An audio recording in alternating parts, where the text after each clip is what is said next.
बिस्मिल्लाहिर्रहमानिर्रहीम, अस्सलाम वालेकुम। मैं हूं आपका होस्ट चौधरी फाजिल, आपको स्पोर्ट्स वन में वेलकम कहता हूं। नाज़रीन, क्रिकेट के हवाले से बात करें तो पाकिस्तान की जिम्बाब्वे के अगेंस्ट T20 में फैसला कुन बढ़ती जारी है। 2-0 से हम आगे हैं।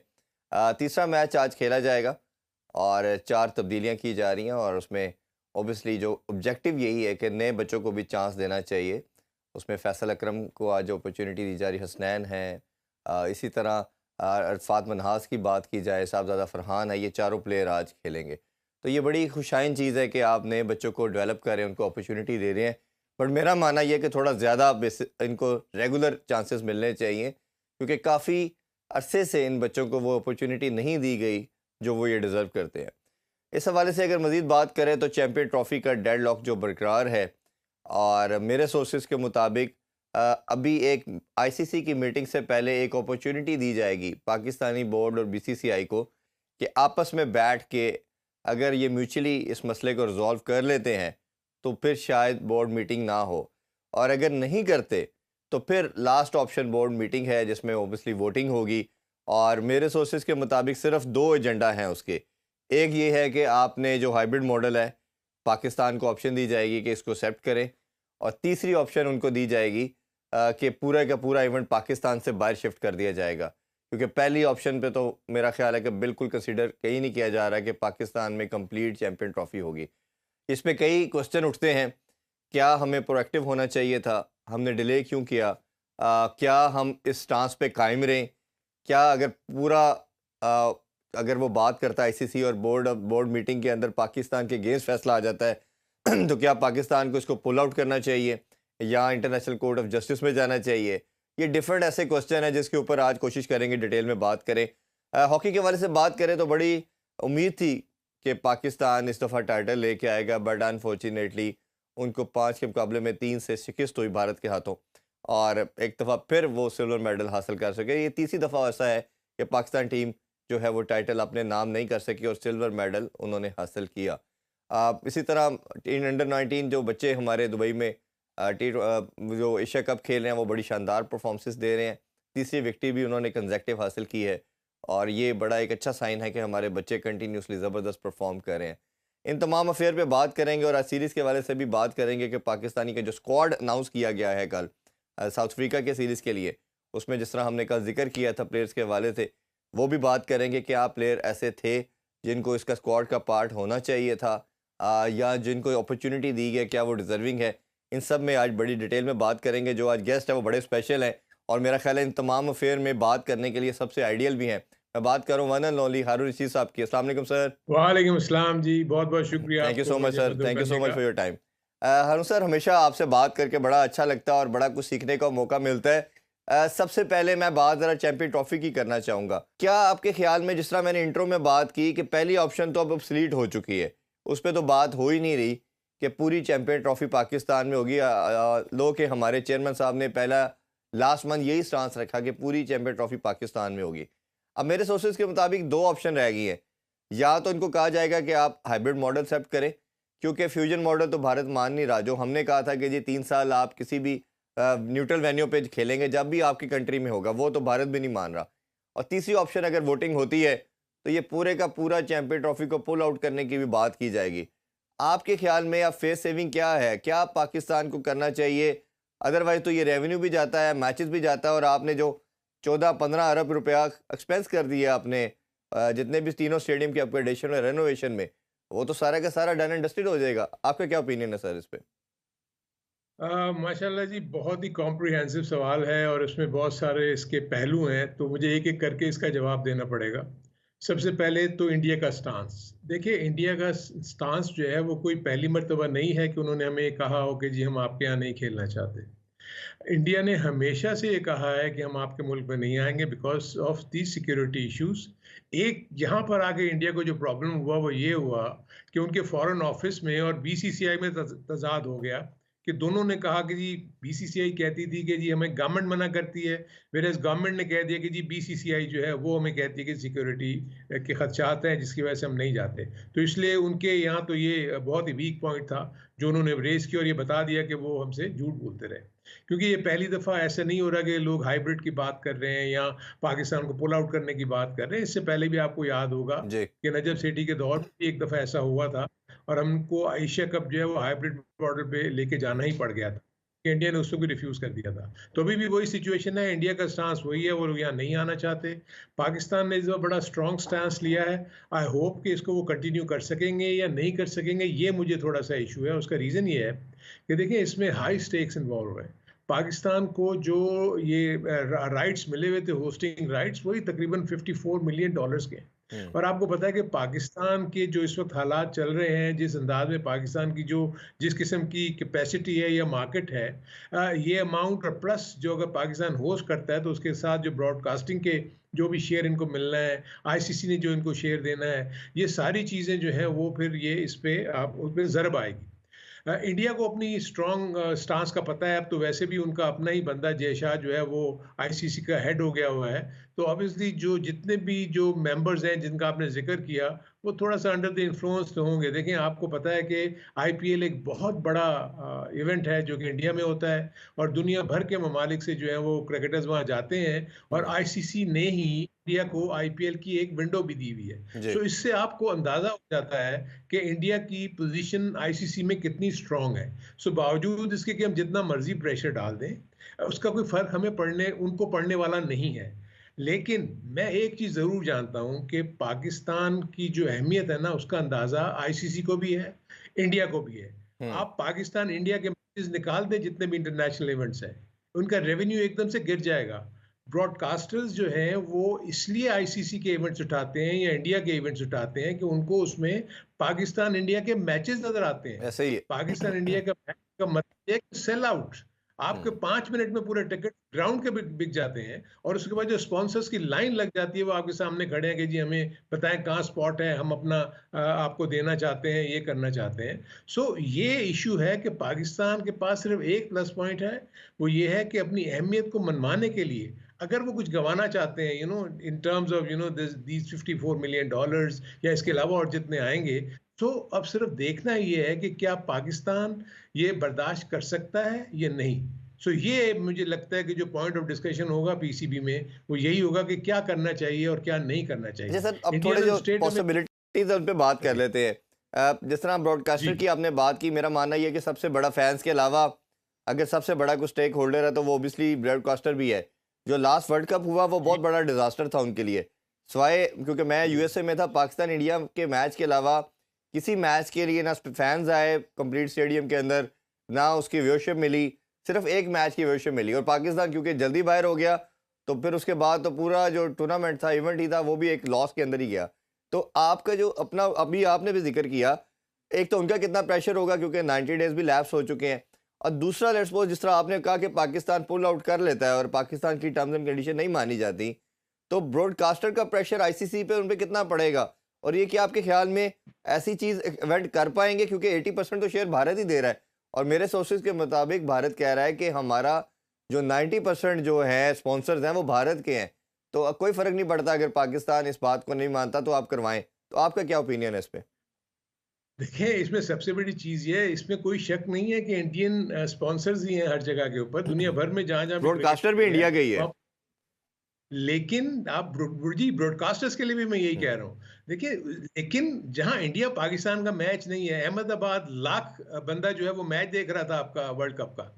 और आप सोचिए कि दुनिया भर में लोग ग्लू हो जाते हैं टीवी के साथ जब पाकिस्तान इंडिया का मैच होता है, क्योंकि पाकिस्तानीज और इंडियंस दुनिया भर में फैले हुए हैं। सो आप सोचें उससे जो डिजिटल पे आपकी टीवी नेटवर्क्स के ऊपर कहाँ कहाँ से आप देखेंगे कितनी आपकी कमर्शियल वैल्यू बनती चली जाती है। सो ये कहना इंडिया का कि जी अगर पाकिस्तान पुल आउट कर जाए तो हमें कोई नुकसान नहीं होता, मैं इसको मानने के लिए तैयार नहीं। उसका रीजन ये है कि आपके ब्रॉडकास्टर्स ही आपके पीछे पड़ जाएंगे, क्योंकि हमने जो आपसे ब्रॉडकास्ट राइट्स लिए थे उसमें एक्स नंबर ऑफ मैचेस थे जो आपने पाकिस्तान इंडिया के खिलाफ खेलने हैं। आप देखेंगे जब भी ये इंटरनेशनल इवेंट होता है, आईसीसी कराती है, पाकिस्तान और इंडिया को एक ही पूल में रखते हैं, जी। इसलिए कि वो ज्यादा से ज्यादा चाहते हैं कि पाकिस्तान इंडिया के मैचेस हो, क्योंकि वही उनकी रेवेन्यू अर्निंग वो इवेंट्स बनते हैं। सो मेरे अपने नज़दीक इतना आसान नहीं है, लेकिन मुझे सिर्फ यही खदशा है कि क्योंकि पाकिस्तान को फाइनेंशियल लॉस बहुत बड़ा होगा, और ये अगर पाकिस्तान पुल आउट कर जाता है आईसीसी इवेंट से, और इंडिया के अगर वहाँ मैचेस, इंडिया में अगर इवेंट्स होते हैं और पाकिस्तान इंडिया जाके नहीं खेलता,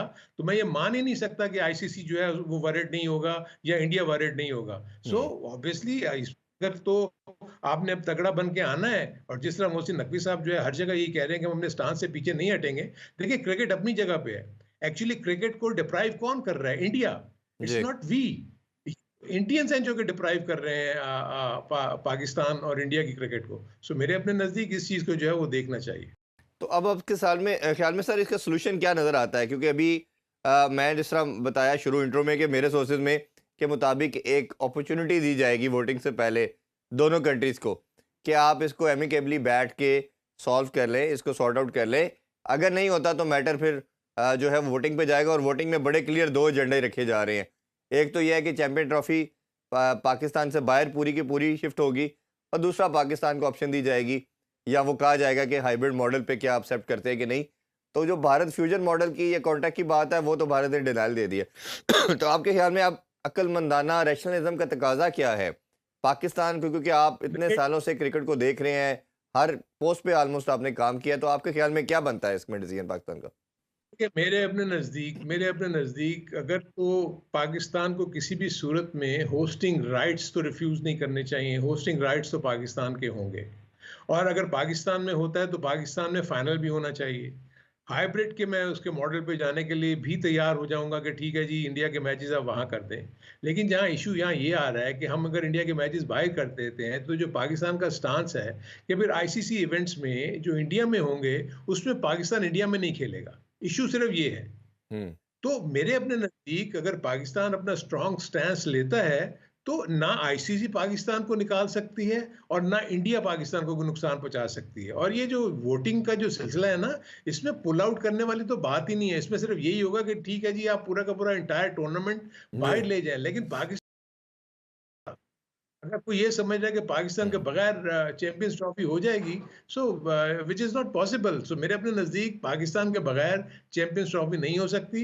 अगर पाकिस्तान के यहाँ से पूरा का पूरा वो ये इवेंट ले भी जाते हैं, तो होस्टिंग राइट्स तो पाकिस्तान के पास ही रहने चाहिए, लेकिन सर उधर और वही क्वेश्चन ये पाकिस्तान राइज के होता है कि अगर वो पूरे का पूरा इवेंट ले जाते हैं, हमारे पास राइट्स रहते हैं, तो जो हमने स्टेडियम के अकोमोडेशन पे 14 अरब से ज़्यादा अमाउंट लगा दी, वो पैसे कहाँ गए? क्योंकि काफ़ी क्रिकेटर से मेरी बात हुई है, उन्होंने कहा जी ये इल्यूजन था पाकिस्तान को, और आपने इतना पैसा ज़ाया कर दिया, और ये आपने अपना बजट में से हाफ से ज़्यादा अमाउंट लगा दी, यही बच्चों पे इन्वेस्ट होते तो अब तो आपने अपना पूल ही खाली कर लिया सारा।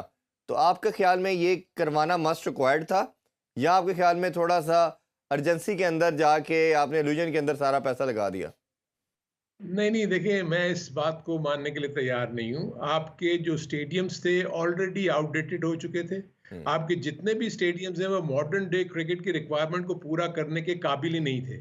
तो इर्रिस्पेक्टिव चैंपियंस ट्रॉफी होती या ना होती, इनकी तो अपग्रेडेशन होनी थी, हम्म। इनकी रेनोवेशन होनी थी। तो ये तो मैं इस चीज़ को तो मैं बिल्कुल भी नहीं मानता कि जी ये इन्होंने इतने पैसे लगा दिए। पैसे तो लगने हैं। देखिए, जब आप पैसा कमाते हैं तो क्रिकेट की फ़रोग़ के लिए लगेगा ना, जी। इंफ्रास्ट्रक्चर की डेवलपमेंट के लिए लगेगा, प्लेयर्स के ऊपर लगेगा, क्योंकि पीसीबी तो एक क्रिकेट का इदारा है। तो क्रिकेट के लिए जो पैसा आएगा, जो आप कमाएंगे, वो क्रिकेट के ऊपर ही खर्च करेंगे ना। हम्म। ये इनफैक्ट ये बहुत पहले से ये प्लान चल रहे थे। इवन अगर आप आज से 5 से 6 8 साल पहले चले जाएं, तो ये प्लान्स तो बने हुए पड़े थे कि जी हमने रेनोवेट करना है। कदाफी स्टेडियम की रेनोवेशन के प्लान बने हुए थे।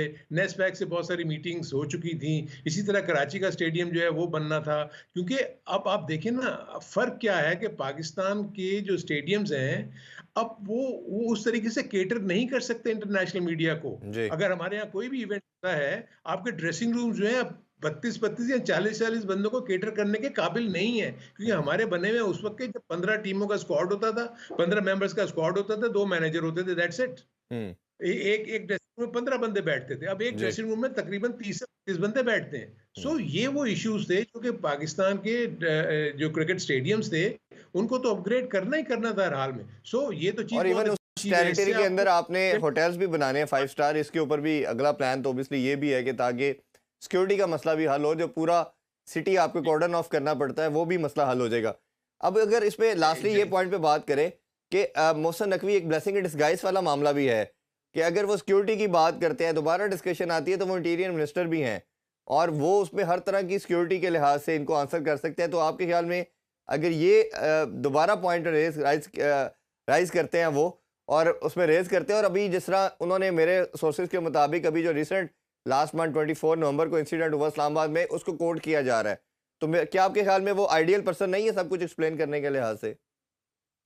बिल्कुल है। देखिए, एक चीज़ तो ये रखें, एक सिक्योरिटी के इश्यू के ऊपर तो कोई बात नहीं कर सकता, कोई भी क्रिकेट बोर्ड बात नहीं कर सकता, इसलिए कि आपकी तमाम के तमाम टॉप टीम्स जो हैं, वो पाकिस्तान का दौरा कर चुकी हैं। चाहे वो इंग्लैंड हो, चाहे वो न्यूज़ीलैंड हो, चाहे वो वेस्ट इंडीज़ हो, चाहे वो ऑस्ट्रेलिया हो। हम्म, सो इसलिए किसी को इतराज़ इस सूरत में नहीं होना चाहिए, क्योंकि जब आपका इंटीरियर मिनिस्टर, जो कि पाकिस्तान क्रिकेट बोर्ड का चेयरमैन भी है, और वो गवर्नमेंट के बिहाफ पे आपको कह रहे हैं कि सिक्योरिटी के इश्यूज होंगे। देखिए, जो 24 नवंबर वाले इंसिडेंट की बात कर रहे हैं, ये वन ऑफ इंसिडेंट था। जी। ये कोई मतलब प्लान, मतलब ये कोई ऐसी चीज थोड़ी है कि जो और उसी जिसमें टाइम आप ये जो इशू प्रेसिडेंट थे बेलारूस के, वो मौजूद थे, उसी उसी कैपिटल के अंदर मौजूद थे, तो तब ही वाज एब्सोल्युटली सेफ। तब और यही प्रेसिडेंट की सिक्योरिटी आपको प्रोवाइड की जानी है जब आपकी टीम ट्रैवल करेगी।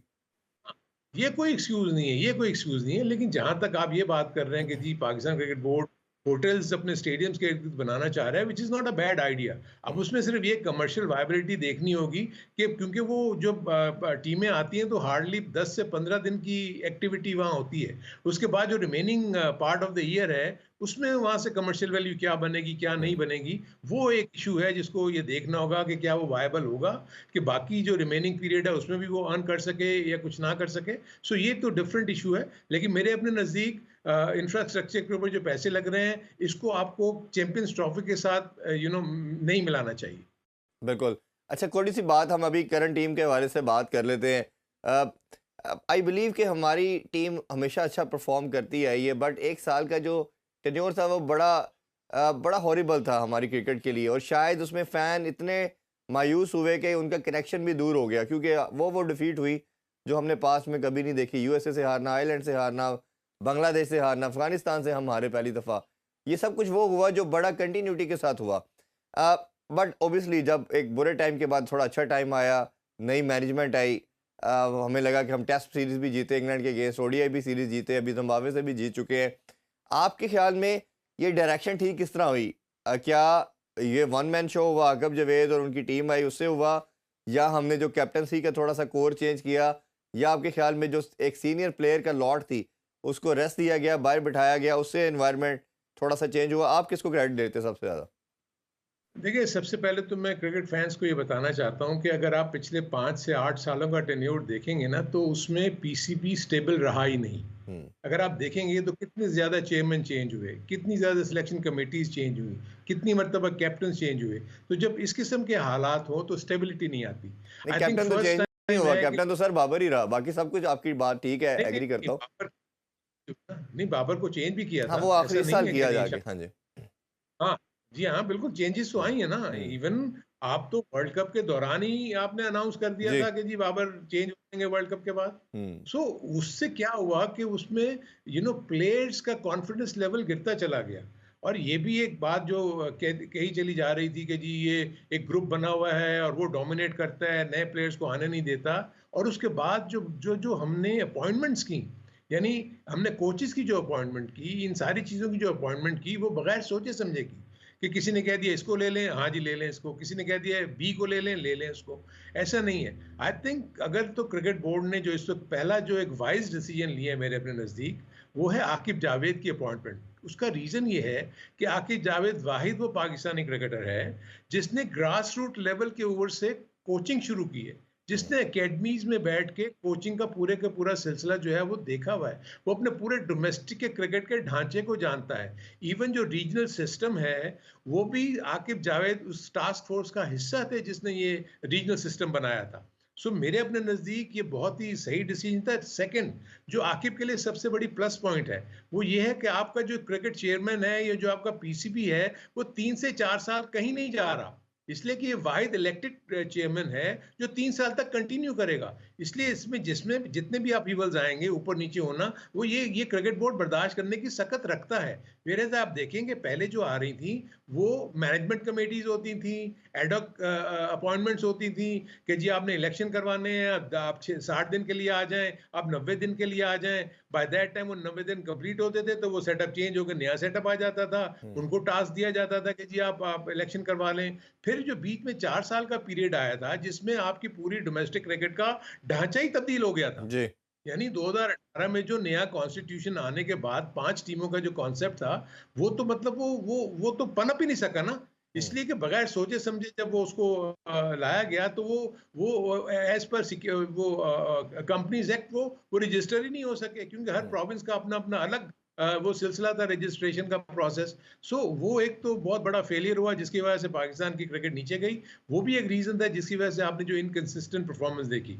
अरुण सर, अभी एक छोटा सा ब्रेक लेते हैं, ब्रेक से वापस आकर डिस्कशन को दोबारा कंटिन्यू करेंगे, हमारे साथ रहिए। वेलकम बैक इन स्पोर्ट्स और डिस्कशन को दोबारा कंटिन्यू करते हैं। सर, अगर जिस तरह बात की जाए तो ऑस्ट्रेलिया के अगेंस्ट हमने 22 साल के बाद विक्ट्री हासिल की। हमने पूरी आलमोस्ट वही टीम अच्छी अपनी खिलाई, बट हम 3-0 हार गए उनसे, वाइट वॉश हो गए T20 में। बहुत से लोगों का मानना था कि जिस तरह भारत ने जब जिम्बाब्वे का टूर किया तो पूरी नई टीम शिफ्ट की, उन्होंने उधर भेजी। हमने डिस्पाइट ऑफ इट हमने सिर्फ 2-3 प्लेयर को रेस्ट दिया गया, और आज हमने 4 प्लेयरों को रेस्ट दिया है, जिसमें हमने अभी कासिम अकरम को चांस दिया है, इरफात मनहास आज खेलेंगे, साहबजादा फरहान है, हुसनैन है, इनको चांस दिया गया है। तो आपके ख्याल में ये जो बच्चों की हम बात करते हैं कि इनको अपॉर्चुनिटी नहीं दी जाती, इनको मौका नहीं मिलता, तो ये क्या आपके ख्याल में ऐसी सीरीज, ऐसी जगह तो गोल्डन अपॉर्चुनिटी होती है अपने बच्चों को प्रेजेंट करने के लिहाज से, तो आपके ख्याल में ये मैनेजमेंट कर पा रही है या अभी भी ये थोड़ा सा एक स्टेप पीछे है? देखिए, सबसे पहले तो आपको पाकिस्तान और इंडिया को कंपेयर नहीं करना चाहिए। जो इंडिया के पास जो उनके पास पूल ऑफ प्लेयर्स है ना, वो इस वक्त भी 3 इंटरनेशनल लेवल की टीमें बना सकते हैं, चाहे वो टेस्ट टीम हो, चाहे वो वनडे की टीम हो, और चाहे T20 की टीम हो। हम्म, पाकिस्तान के साथ प्रॉब्लम यह है कि पाकिस्तान के पास जो अवेलेबल रिसोर्स है प्लेयर्स का, जो अच्छे प्लेयर्स हैं, वो 25 से 30 है। सो इन 25 से 30 में ही आपको खेलना पड़ेगा, क्योंकि एक्स नंबर वो बॉलर्स हैं, एक्स नंबर वो बैटर्स हैं। आपके पास जो बॉलिंग लाइनअप तो आ रही है, आप देखेंगे आपको जो प्रॉब्लम हो रहा है वो बैटिंग में हो रहा है।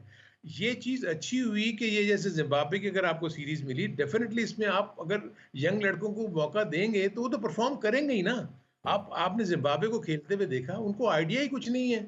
वो तो एक स्पिन को नहीं समझते कि 5 विकेट ले गया फैसल अकरम 3 रन दे के। जी। सो मतलब आप सोचें ना कि उनका लेवल क्या है। सो इसके ऊपर अगर आप ये बेस बना के कहेंगे जी फैसल अकरम सुफियान वर्ल्ड क्लास सुफियान, हाँ बॉलर जी। हो गया। हम्म, नो, सॉरी, सुफियान जी। सुफियान जो है वो क्या वर्ल्ड क्लास बॉलर हो गए? I don't think so. I think उनको प्रूव करने के लिए अच्छी फ्लैटर पिचेस के ऊपर जब वो आएंगे और अच्छी टीमों के खिलाफ, जैसे आपने T20 का जिक्र किया, ऑस्ट्रेलिया ऑस्ट्रेलिया 3-0 जीत गया, लेकिन हमारे जो कॉन्टेस्ट है वो चैंपियंस ट्रॉफी का 50 ओवर्स है। आई थिंक हम्म, 50 ओवर्स का ही कॉन्टेस्ट है ना वो। जी। 50 overs is a different ball game all together. ऐसे ही है। उसमें आप स्ट्रेटेजी ये सारी चीजें ला सकते हैं। सो मेरे अपने नजदीक पाकिस्तान की टीम 50 ओवर्स के लिए बेहतर टीम है as compare to T20 team. अच्छा, सो मेरे जो सिलेक्शन के जो हवाले से सबसे ideal person I am sure आप हैं, आप सिलेक्टर भी रहे हैं, और बोर्ड में बड़ा अरसा हर तरह मैनेजर के तौर पे हर तरह आपने काम भी किया। अभी एक माइंडसेट इवॉल्व किया जा रहा है, क्योंकि आई एम श्योर आप, मेरी भी आकिब जावेद साहब सब काफ़ी हमने ट्रांसमिशन भी की है, दोस्ती भी है, तो उनका जितना मैं जानता हूँ उनको कि वो इम्पैक्ट प्लेयर को खिलाएंगे, और अगर किसी की परफॉर्मेंस से अगर टीम नहीं जीत पा रही, चाहे उसकी एवरेज जितनी ज़्यादा है, वो टीम का पार्ट नहीं रहेगा, जिसके ग्लिम्पसेस हमें नज़र आने शुरू हो गए हैं कि शाहीन को बाहर किया, बाबर को बाहर किया और नसीम को बाहर किया, और अभी भी उन्होंने बाबर को तो कम बैक करवा दिया, शाहीन को भी सिर्फ उन्होंने कर्टेल किया सिर्फ ओडीआई के लिए। अच्छा, पहले मैं माइंडसेट का पूछ लूँ, फिर मैं इन प्लेयर की सिलेक्शन पे भी आपसे पूछूंगा। ये जो अप्रोच है, दुनिया क्रिकेट जब आगे जा रही है, जिसे मॉडर्न क्रिकेट की बात करते हैं, साइंटिफिक क्रिकेट की बात करते हैं, आपके ख्याल में ये मंत्रा कितना वर्कआउट करेगा, और ये कब, क्या हम पाकिस्तान ठीक टाइम पे कर रहे हैं या लेट हो गए हम इस पे अडॉप्ट करने के लिहाज से? देखिए, एक तो सबसे बड़ी चीज ये है कि आपने इम्पैक्ट प्लेयर की बात की। पहले तो आपको ये आइडेंटिफाई करना होगा कि आपके पास इम्पैक्ट प्लेयर्स हैं भी कि नहीं है। हम्म, मेरे अपने नजदीक तो अभी तक आपके पास कोई इम्पैक्ट प्लेयर्स एज सच मौजूद नहीं है। अगर आप समझते हैं कि इरफान अगर आपको इम्पैक्ट प्लेयर मिल गया है, अगर आप ये समझते हैं कि उस्मान खान आपको इम्पैक्ट प्लेयर मिल गया, तो ये बड़ी आपकी, मेरा ख्याल है हम सबकी खाम ख्याली है। हम्म, अभी तो उनको प्रूव करना है। टफ सिचुएशन में आगे उन्होंने बैटिंग ही नहीं की। आप देखेंगे कामरान गुलाम को एक ऑस्ट्रेलिया की सीरीज के में आपने मौका दिया जहां बाउंसियर ट्रैक्स थे, आप देखें कि वहां पर वो कामयाब नहीं हुए। वहां पर हर वो नया हमारा बैट्समैन जो गया था, चाहे वो साहिबजादा फरहान हो, वो कोप नहीं कर सके, जहां पर एक्स्ट्रा बाउंस था। पाकिस्तान के ये टेक्निकल फ्लॉज अभी से नहीं है। ये जितने मर्जी हमारी strong teams, strong batting line-ups Australia गई हैं, उन्होंने प्रॉब्लम किया है। लेकिन मैं इस वक्त इसलिए होपफुल हूं कि इन्होंने सब कॉन्टिनेंट में खेलना है। अगर पाकिस्तान में चैंपियंस ट्रॉफी, इंशाल्लाह मुझे उम्मीद है कि पाकिस्तान में ही होगी, तो हम अपनी कंडीशंस में खेलेंगे। अगर फॉर इंस्टेंस गॉड फॉरबिड्स अगर ये यहाँ से निकल भी जाती है, तो ज़्यादा श्रीलंका जाएगी, ज़्यादा वो यूएई जाएगी। इंडिया में तो जाने का सवाल नहीं होता।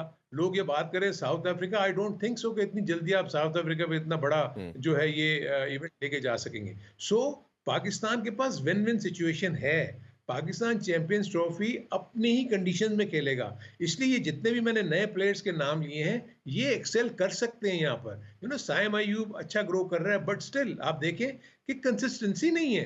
हम्म। तो इसलिए ये जब तक ये अपने अंदर नहीं लेकर आएंगे, उस वक्त तक आपको कॉन्फिडेंस नहीं आएगा कि जीतेंगे। जहां तक आपने आकिब जावेद की बात की, डेफिनेटली वो ऐसे प्लेयर्स की तलाश में होंगे कि कौन सा ऐसा बॉलर है जो अच्छी बॉलिंग करके डॉट बॉल कर सकता है, विकेट लेने के काबिल है। इसीलिए आप देखेंगे जो स्ट्रेटजी में आपको चेंज नजर आया कि स्पिनर से ओपन करा रहे हैं वो, और सुफियान मुकीम को वो नीचे रख रहे हैं। इसी तरीके से वो आप देखेंगे कि फास्ट बॉलर को, जो पुराना बॉल होता है, वो हारिस रऊफ को लेकर आते हैं, उसको जी। नया बॉल नहीं देते। ये वो चीजें हैं जो कि आकिब जावेद, क्योंकि इन सारे प्लेयर्स के साथ, और मोस्टली मेजॉरिटी जो है वो लाहौर कलंदर्स के प्लेयर्स हैं। हम्म। उनको, उनके जहन को, उनके माइंडसेट को वो बहुत अच्छी तरीके से जानता है, और ये प्लेयर्स भी आकिब के माइंडसेट को जानते हैं। एक अच्छा मुझे कॉम्बिनेशन बनता हुआ नजर आ रहा है। लेकिन इसमें आप ये ना भूलें कि हम हारेंगे नहीं।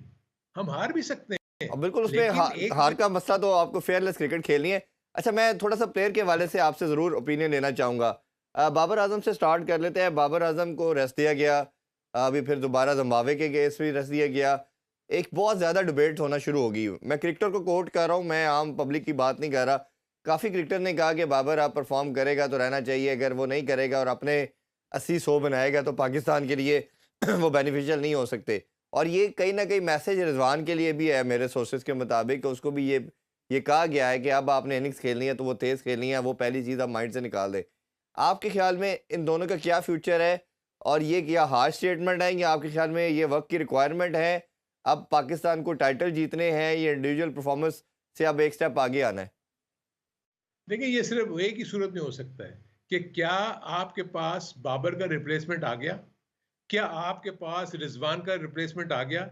आपने 2 से 3 विकेट के ऊपर ट्राई किए, आपने हसीबुल्लाह को ट्राई किया, आपने, मेरे अपने नज़दीक जो सबसे पहले ट्राई होना चाहिए था वो रोहिल नज़ीर था, हुँ। जिसको आपने अंडर 19 से लेके ए टीम से लेके आप उसको ऊपर लेके गए, और वो रियल सेंस में शॉर्टर फॉर्मेट का प्लेयर है। जी। और उसको अगर वो अपने साथ रखते, इन्होंने देखें बहुत ज्यादा हारिस के ऊपर वक्त हारिस पे जाया बहुत कर दिया। इन्वेस्ट किया। अब ये लेकर चल रहे हैं। अब ये जो है, ये इनके जहन में उस्मान खान का भी जहन में है कि उसको ये लोग विकेट कीपिंग करवा रहे हैं। एक तो ये मेरे नज़दीक इनसे गलतियां हुई। दूसरा, आप मुझे बताएं, क्या रिजवान का रिप्लेसमेंट आपको मिला? नहीं मिला, जो मैंने अभी जिक्र किया। क्या आपको बाबर का रिप्लेसमेंट मिला? अभी तक नहीं। देखिए, अभी भी ये की प्लेयर्स हैं आपके, आप इनको इस तरीके से इग्नोर नहीं कर सकते।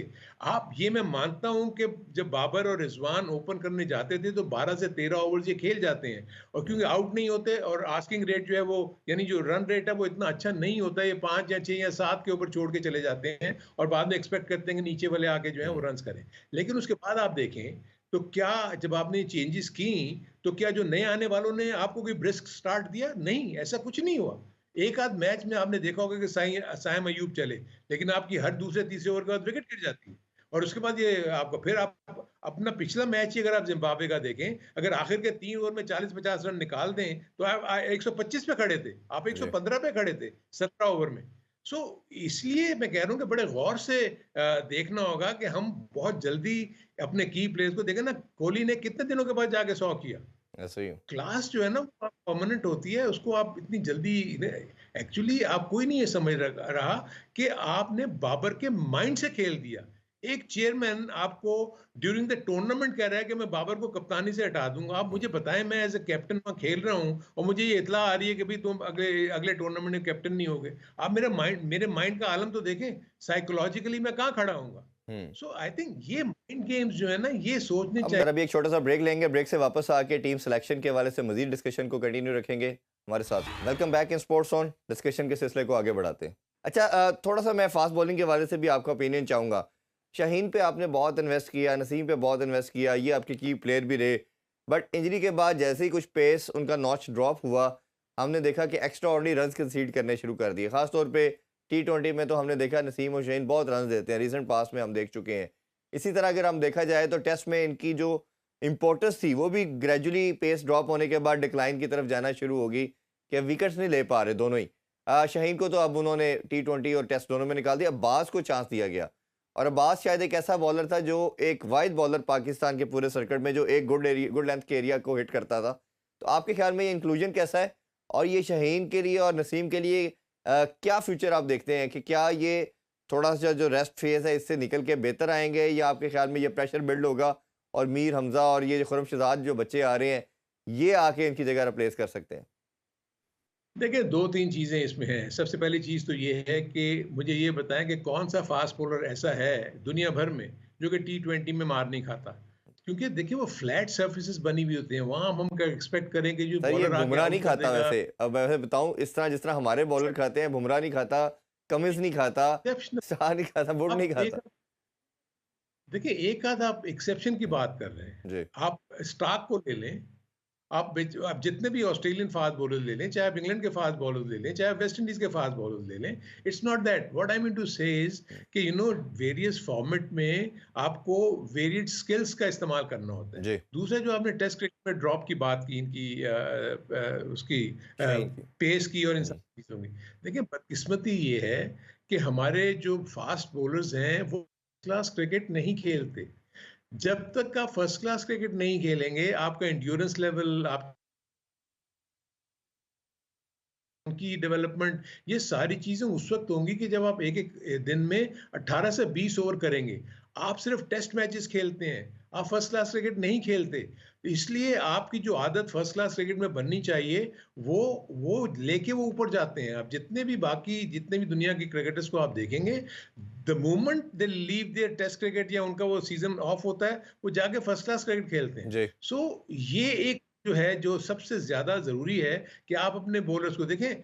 अभी मैं देख रहा था कि पाकिस्तान के जितने भी प्लेयर्स हैं, मैं तो कह रहा हूँ दे आर वेरी लकी। 4 से 5 टी20 खेल के वो पाकिस्तान की टीम में मुंतखब हो गए हैं। हम्म। आप कई ऐसे हैं जिन्होंने एक भी फर्स्ट क्लास मैच नहीं खेला नहीं हुआ और खेला वो सही। पाकिस्तान के लिए खेल रहे हैं। मुझे 4 साल लगे थे सिर्फ नेशनल बैंक में अपनी जगह बनाने के लिए। 4 साल तक मैं 12th मैन रहा था और 4 साल के बाद मुझे पहला फर्स्ट क्लास खेलने का मौका मिला था। हम्म। सो मैं आपको बता रहा हूँ क्रिकेट बहुत ईज़ी हो गई है बिकॉज़ ऑफ ये 3 फॉर्मेट्स। क्योंकि टी20 में आपके स्किल्स का इतना ज़्यादा अमल दखल नहीं होता।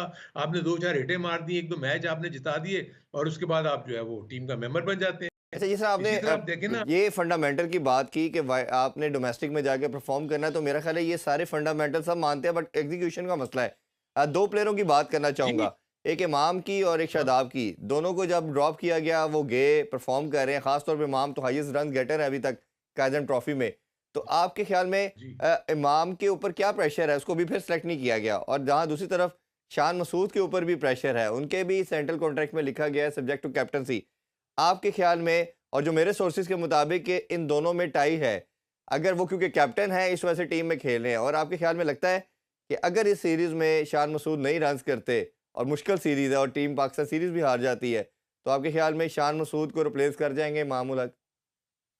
नहीं, नहीं, देखिए ये नहीं है। देखिए, आपके पास होता ये है कि आपके नंबर ऑफ ओपनर्स जो कि इक्वली गुड हैं, एक-दूसरे से करीब-करीब हैं। सो 3 से 4 अगर आपके पास ओपनर्स मौजूद हैं, तो ये तो बड़ा अच्छा साइन है। हुँ। मेरे अपने नज़दीक आपके स्क्वाड में तो इमाम को और शान को दोनों को होना चाहिए। आपने 11 को पिक करना है, किसको खिलाना है, किसको नहीं खिलाना है, ये बात की बात है। जी। मेरे अपने नज़दीक इमाम जो है वो बहुत ज़्यादा मैच्योर हो चुका है as a longer version of the game, और वो वनडे में भी जो है आपको हमेशा अच्छी परफॉर्मेंस हुँ। करके देता रहा है। अब इसलिए उसको तो मेरे अपने नज़दीक रखना चाहिए। दूसरा आपने किस प्लेयर का नाम लिया? शादाब को भी शादाब। कहा गया कि आप जाएँ, और शा हाँ। शादाब को मैं अभी भी देख रहा हूँ, शादाब को मैं अभी भी देख रहा हूँ कि वो ज़्यादा बॉलिंग नहीं कर रहे। मैं उनके फर्स्ट क्लास में देख रहा था, उनके ज़्यादातर मैचेस शायद इस्लामाबाद में होते हैं, तो यहाँ शायद मौका नहीं मिलता होगा, वहाँ फास्ट बॉलर्स आउट कर जाते हैं। ये शादाब को ज़्यादा बॉलिंग करनी चाहिए। अगर हम्म, उन्होंने वापस आना है ना, देखिए he is a package. I tell you he is a package, आप उसको इग्नोर नहीं कर सकते। जी। लेकिन उसको अपनी बॉलिंग स्किल्स के ऊपर काम करना है, फर्स्ट क्लास में उसको ज़्यादा बॉलिंग करनी चाहिए। जो अभी भी मैं देख रहा हूँ 10 से 15 ओवर का उसका एक स्पेल होता है एक इनिंग में, व्हिच इज़ हम्म, रॉन्ग। वो अगर देखते हैं तो ज़्यादा ओवर करें ताकि उनकी जो ये मसल्स जो है वो डेवलप हो, उनके बॉलिंग मसल्स बिल्कुल। डेवलप हो और उनको कंट्रोल आए कि मुझे फ्लाइट कब करनी है, मुझे फ्लिपर कब करना वो है, करेंगे तो मुझे ऑब्वियसली गुगली तब कब। उनके पास पॉसिबिलिटी है कि वो टीम में कमबैक कर सकते हैं, यूटिलिटी को तो हम सब मानते हैं। सर बहुत बहुत टाइम शुक्रिया, का बड़ा मज़ा आया हमेशा की तरह आपसे बात करके। इंशाल्लाह इस बार फिर आपको ज़हमत देंगे। नाज़रीन अभी आपसे इजाज़त चाहेंगे जी, और इंशाल्लाह इस दुआ के साथ कि चैंपियन ट्रॉफी पाकिस्तान में हो, चाहे जो भी रीज़न हो, पाकिस्तानी पूरी फ़ैन जो हैं सबसे बड़े स्टेक होल्डर हैं, वो अपने हीरोज़ को या इंटरनेशनल हीरोज़ को अपने सामने खेलता हुआ देखना चाहते हैं। अपना ख्याल रखिए। अल्लाह हाफ़िज़। पाकिस्तान ज़िंदाबाद।